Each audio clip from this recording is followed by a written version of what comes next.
Mesdames, Messieurs, bonjour et merci de nous retrouver dans ce 13h européen. Donc voici le sommaire, 56e édition de la Journée mondiale des communications sociales. L'événement cette année est placé sous le thème Écouter avec les oreilles de cœur pour commémorer l'événement dans le zoo. L'évêché a confié les hommes des médias à un déjeuner. Les échanges à l'occasion ont porté sur le message adressé par le pape François à la communauté catholique. Ensuite, à quelques semaines du déroulement des examens du brevet d'études du premier cycle, le ministre en charge des enseignements secondaires a fait une descente à la direction des examens et concours aussi à Porte-Nouveau.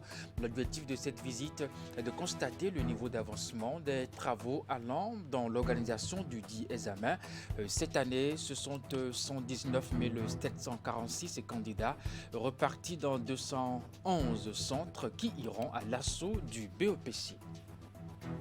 Et pour finir, fini les vacances de trône à Savalou.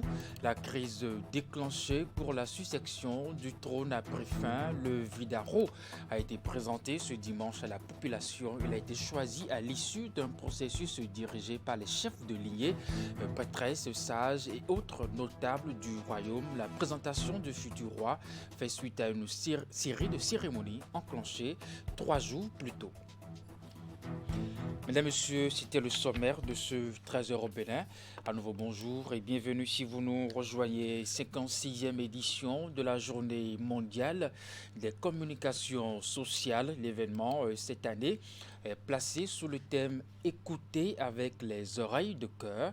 Pour commémorer l'événement dans le zoo, l'évêché a convié les hommes des médias à un déjeuner. Les échanges à l'occasion ont porté sur le message adressé par le pape François à la communauté catholique. Plus de précisions dans ce reportage de Imet Elena Moussou et Georges Vaudounon. Monseigneur Eugène Cyril Rounet confesse aux hommes des médias exerçant dans le département du Zou. Les échanges sont initiés dans le cadre de la commémoration de la 56e journée mondiale des communications sociales. Elle est célébrée le 29 mai de chaque année. Il s'agit pour nous de célébrer la valeur de la communication qui est une rencontre imprégnée de l'amour, de la volonté de contribuer au bien des autres, au bien des populations, de la volonté de s'écouter pour pouvoir coopérer, pour pouvoir solliciter la solidarité des autres, de la volonté tout court de vivre des rencontres humaines imprégnées profondément des valeurs de vérité, de compassion et des valeurs également de partage. Les manifestations de cette édition 2022 sont placées sous le thème « Écouter avec l'oreille du cœur ». À travers un message depuis le Saint-Siège, le pape François s'est adressé aux fidèles catholiques du monde. Le souverain, dans ses analyses, a mis l'accent sur la nécessité pour chacun d'affiner son sens de l'écoute. Cette rencontre avec les professionnels des médias a été l'occasion pour le chargé des communications sociales au sein de la conférence épiscopale du Bénin de revenir sur les exhortations ainsi que les attentes du Saint-Père. Pour la circonstance, l'évêque d'Abomey avait à ses côtés les membres de la commission diocésaine des communications sociales. En général, ce message peut concerner tout le monde. Quand nous sortons du cadre professionnel de la communication, nous pouvons l'étendre aussi à tout le monde, où le pape invite tout le monde à écouter son prochain. Les ménages aussi, les couples, on doit s'asseoir et écouter. Parfois, il y a des situations qui nécessitent simplement l'écoute de l'un ou de l'autre pour avoir une solution et nous passons à côté. Donc, le pape invite tout le monde à s'asseoir et s'écouter, prendre la patience d'écouter l'autre. Écouter avec le cœur, c'est pour dire que dans l'exercice de la mission des professionnels des médias, il est important que leur travail soit marqué par le désir de rencontre. Rencontrer également ce qui se produit dans les faits de nos sociétés pour comprendre, pour s'instruire, percevoir l'objectivité et en même temps, dans un désir profond d'éprouver la chaleur humaine de celles et de ceux vers qui l'on va. Et ce faisant, on vit une activité pleine d'humanité, parce qu'on est présent vis-à-vis de ceux qui sont là. On ne se laisse pas porter uniquement par les arrière-pensées ou les sujets préconçus, mais on est aussi ouvert à ce qui se dit, on est aussi ouvert aux préoccupations des autres. Dénommée la catholique des médias, la rencontre est annoncée pour être annuelle. C'est une initiative qui vise à rapprocher le diocèse avec les professionnels des médias en vue de partager des informations, mais aussi nourrir en connaissance l'Église d'un côté et la société en général de l'autre. Cérémonie de remise d'attestation aux animateurs des radios partenaires avec le projet Appui aux communautés et communes pour l'expansion des services sociaux ACES. Le partenariat a permis de produire des émissions dont le but est de susciter et de renforcer l'adhésion ainsi que l'engagement des populations à la démarche développement conduite par les communautés. La célébration du mérite de ces acteurs a été couplée avec la remise de prix des meilleures productions issues d'un concours organisé. Voici le compte rendu. Pendant 30 mois, elles ont joué un rôle important dans la mise en œuvre du projet d'appui aux communes et communautés pour l'expansion des services sociaux ACES. Répartis suivant la carte d'intervention du projet, les 35 radios partenaires avaient à charge de produire des émissions en français mais surtout en langue nationale. Les productions visent à susciter et renforcer l'adhésion des acteurs du projet, notamment les communautés bénéficiaires à l'approche DCC, développement conduit par les communautés. C'est aussi un partenariat qui a permis la coproduction en français de 1670 minutes d'émissions en français donc, qui sont mises en ligne sur le site du projet. Nous avons pensé à délivrer une attestation de reconnaissance à tous ces animateurs et ces animatrices qui ont vraiment œuvré pour diffuser la réussite du projet Access parce qu'en effet, Access fut une réussite sur le terrain. Les réalisations ont aussi pour objectif de transformer l'adhésion des populations en engagement pour une mise en œuvre réussie. Cette rencontre tenue à 1 mois de la clôture du projet est le cadre choisi pour célébrer les succès obtenus mais également le mérite des 70 animateurs concernés. La cérémonie de reconnaissance est couplée avec la remise de prix des meilleures productions retenues à l'issue d'un concours. La compétition a été initiée par l'équipe de coordination du projet exclusivement à l'intention des radios partenaires. Étant donné que vous êtes de certains, vous venez chacun des organes, je veux dire des radios, nous avons également, et par une méthode retenu, les 3 meilleurs partenaires, pour le leur reconnaître. En somme, nous avons conduit avec les radios un partenariat presque unique en son genre.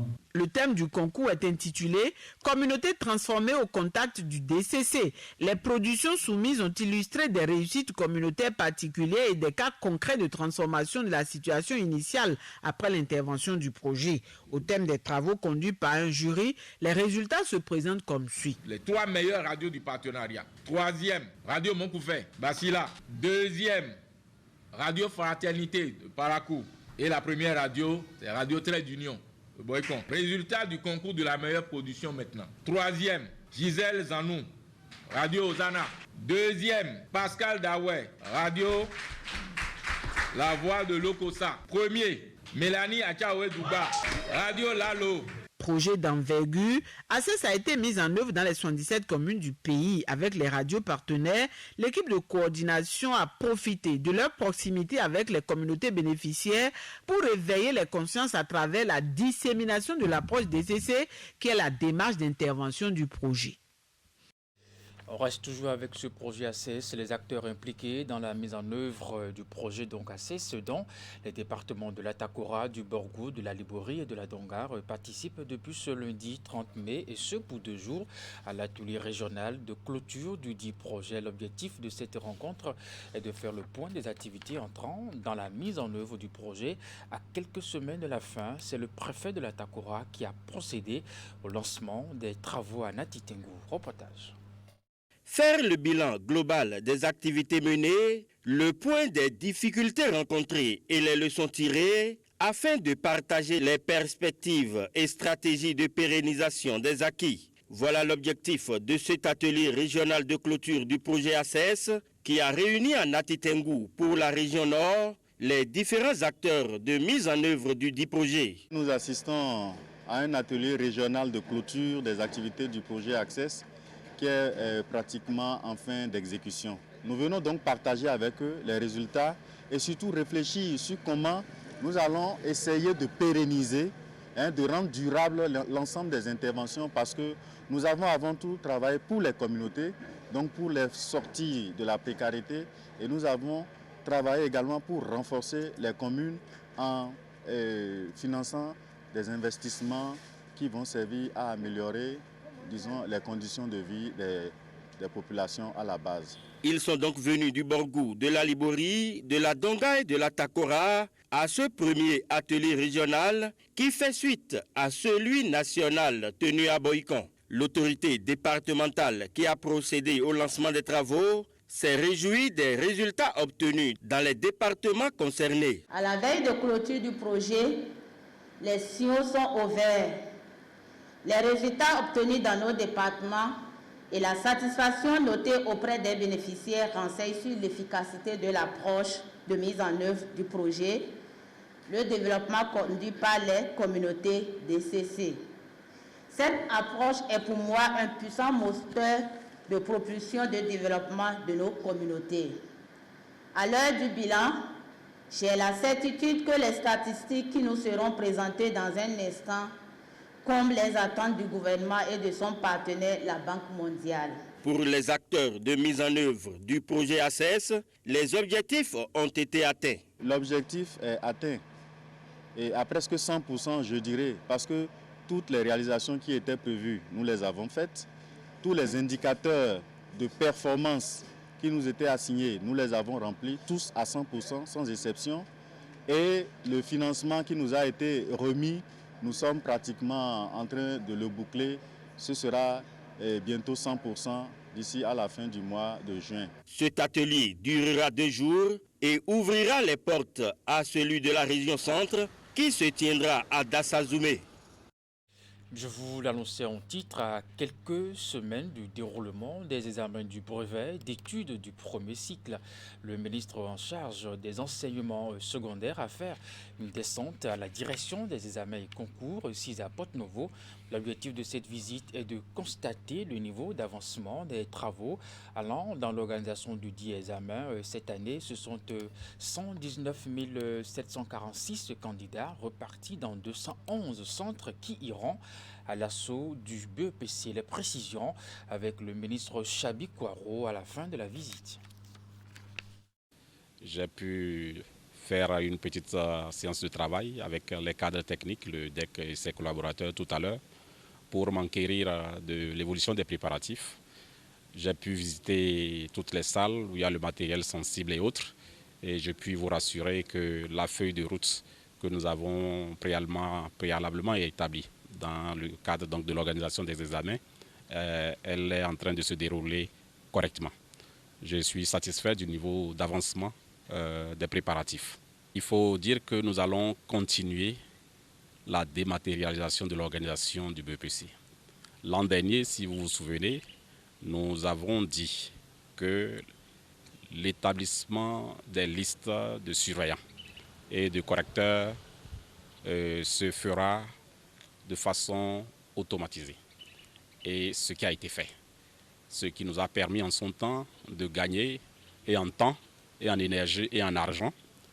Il faut dire également que cette année, ce sera la dernière fois que nous organisons le BEPC format classique avec formule MC et ML, parce qu'à partir de 2023, il n'y aura plus ML, il n'y aura plus MC. Tout simplement parce que depuis déjà 2 ans, tous les apprenants des classes de 4e ont été obligés donc de faire PCT, ce qui n'était pas le cas par le passé où c'était optionnel. Et ce qui sera facultatif, ce sera soit l'allemand, soit l'espagnol. Le message que je vais porter à tous ces acteurs du système, nous sommes à quelques semaines des examens, il ne faut pas baisser la garde. Aux enseignants, c'est le moment de faire les révisions. Aux apprenants, c'est la même chose, il ne faut pas baisser la garde.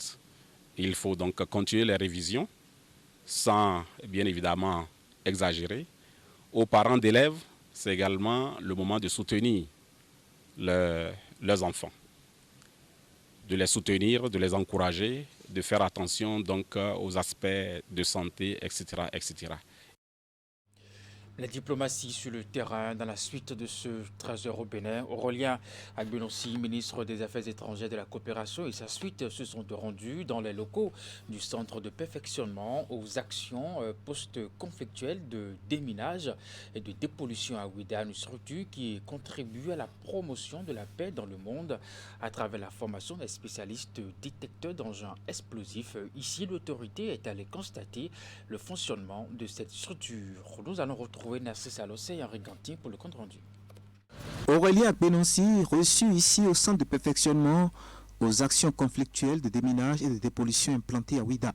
Le ministre des Affaires étrangères et de la coopération est venu constater de visu le fonctionnement de cette structure qui est chargée de former des spécialistes détecteurs d'engins explosifs. Un centre qui reçoit des agents de toutes nationalités. Depuis la création de ce centre, nous pouvons voir que ce centre a pu recevoir des stagiaires venus de 48 pays différents. Un exemple de coopération internationale qui bénéficie de l'appui du PNUD. L'intervention du PNUD repose sur 5 piliers, à savoir le déminage, les initiatives de formation, de sensibilisation et d'éducation des populations pour la réduction de l'usage des mines, l'assistance aux survivants, la destruction des réserves et finalement le plaidoyer pour l'élaboration et l'adoption d'instruments juridiques adéquats. Sur le terrain, la délégation a eu le privilège d'assister à une démonstration. Donc, il va positionner délicatement son canon en haut. Et derrière la démonstration, l'insolite, l'ambassadrice de l'Afrique du Sud au Bénin qui s'est aussi essayée au port de la combinaison anti-mine. Dans un contexte actuel marqué par le terrorisme, le patron de la diplomatie béninoise voit ce centre comme un véritable outil de développement. Mais c'est une matière qui ne se prête pas beaucoup à une grande communication. C'est une matière sérieuse. Le président de la République est le chef suprême des armées et dans ce domaine-là, ce n'est pas un abus de langage que de dire que les choses relatives à la grande muette ne sont pas des choses que nous partageons comme ça. Nous sommes allés voir comment ça fonctionne et voir comment on peut optimiser leurs capacités pour aider notre pays. Les membres de la délégation ont enfin apprécié le fonctionnement du CPADD à travers une visite guidée dans tous ses compartiments. Et puis le site de production du sel IOD de Diagbadi, toujours à Ouida, a reçu également la visite du ministre des Affaires étrangères de la coopération, accompagné d'une partie du corps diplomatique accrédité au Bénin. Aurélien Agbenossi est allé voir la mise en œuvre du projet Procel qui bénéficie de l'appui de la coopération internationale. Compte rendu.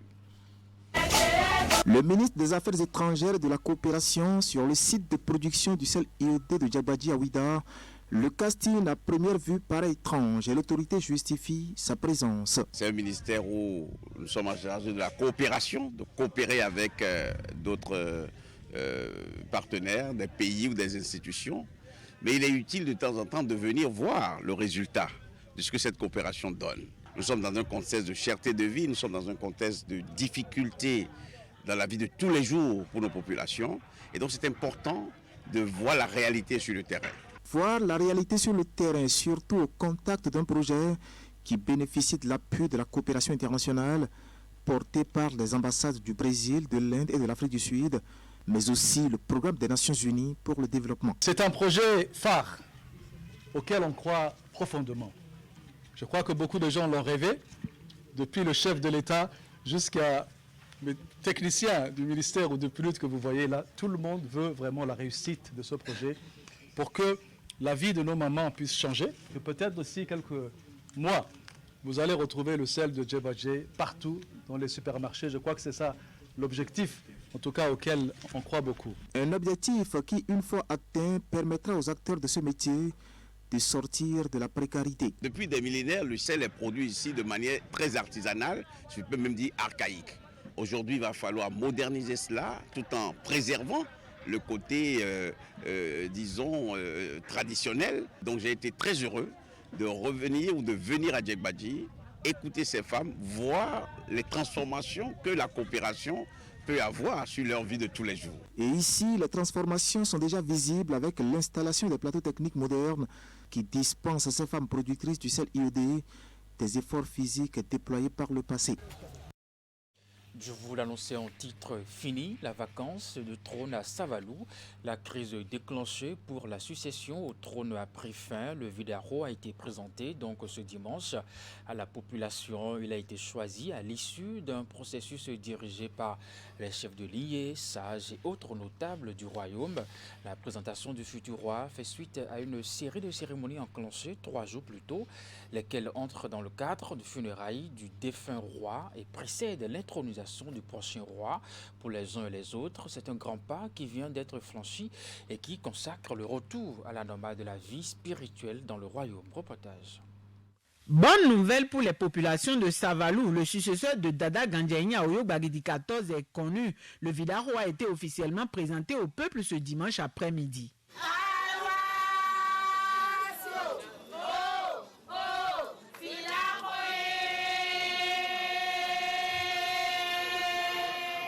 Cette annonce publique fait suite à des manifestations démarrées 3 jours plus tôt. Cette cérémonie marque une étape importante dans les funérailles du roi défunt. En présence des chefs de lignée, des prêtres vaudous, sages et notables et sous les ovations, chants et louanges, Arsène Ganfon marque ses premiers pas du futur roi de Savalou. Collectivité collectivité Dada Voudou Ayon, il était dit, donc il était quel droit dans le choix. Bon, nous gagnons, et quand mais aussi choix le bleu. Ça attend d'autres mais mi badi bon collectivité ene mais me ko tombi o enzu de gla et ça attendu ti ro medi bon mais ma ka dure de kuna imo ba mi ko do ka karo akuno sin come no me sin come normalement ici si ko mais tout eso ko mi ton e ka va ha mi ka ronte ma ka no mi dio choix mi blo choix de porter bon we na blo le palais. Bon, et là, c'est pour introniser le roi, et là, c'est le roi, aussi, cérémonie, et ouais, mais enclenché, si, à ça, tombe, bon. On est comme Kakawafi, et remédie. Par exemple, 15 ans, mais n'a de choses pour dire, et né. 2 ans durant, le trône est resté vacant du fait de la crise déclenchée par le choix du 15e roi de Savalou. Après moult tractations et les démarches judiciaires, 4 représentants de l'une des 4 lignées pourvoyeuses ont notifié leur désir d'accéder au trône de Sora. À l'arrivée, seul Arsène Ganfon de la collectivité Dada Voudou Aïyon a fait l'unanimité et respecté les 9 critères d'éligibilité établis. En fait, c'est tout le royaume qui a gagné. Ce n'est pas une partie qui a gagné, c'est tous les Bagidis qui ont gagné. Et je remercie tous ceux qui, de près ou de loin, ont œuvré pour que cette journée que nous avons connue, nous ayons pu la connaître. Et qui dit absent de roi ici, dit arrêt quasiment de toute la vie spirituelle dans le royaume. En dehors de l'impasse même, dans le processus de succession, il y avait un blocage quasiment de la vie de la cité. Alors, maintenant que tout cela a été dénoué, vous pouvez comprendre, au-delà du choix, de la qualité du choix, de l'approbation même du choix, la fin même de ce processus est un grand soulagement pour la population. Donc c'est ce sentiment-là que, enfin, nous pouvons vivre, nous pourrons exister. Dès à présent, les jours sont comptés et l'intronisation du Vidaro est dorénavant inéluctable. Le jour s'est enfin levé sur Savalou. La cité de Sora retrouve ainsi sa place dans le concert de la royauté au Bénin.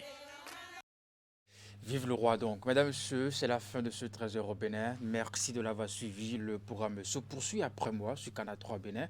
À 16h, votre bulletin d'information. À 19h30, la grande édition de la soirée. Portez-vous bien et puis à très bientôt.